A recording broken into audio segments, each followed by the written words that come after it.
Düşünmek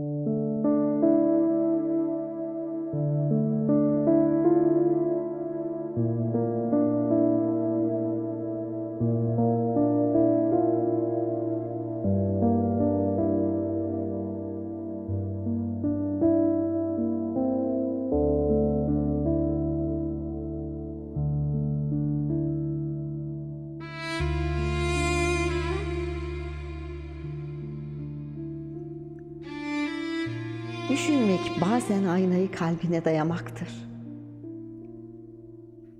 Bakar geçmiş yüzüne, sen susarsın. Cebimde eski günler, kırık saatler. Durur yelkovanı içinde, boşalır zembereği. Sen savrulursun.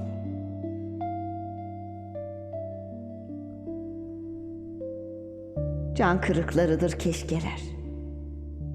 Batar kalbe, çakılır hafızaya. Sönmeyen korlar yürekte, ısıtmaz zindanını. Sen kavrulursun.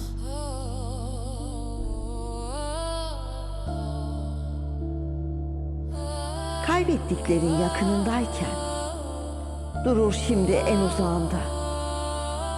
Unutursun bakmayı yakına.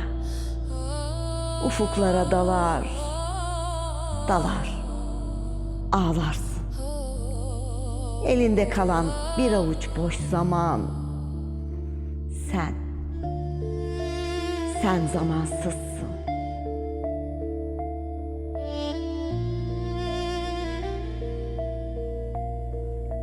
Günü yaşarken tanımadan, kaybedince adı konur.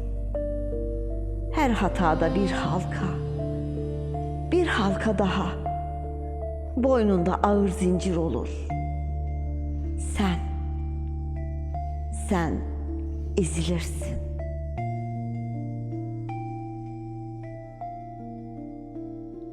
Güzellik kaybedince güzelleşir.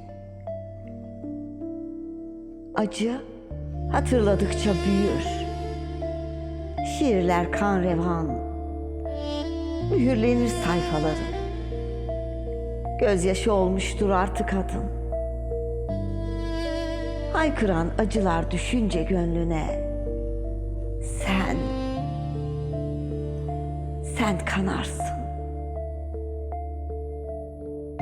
Sen kanarsın.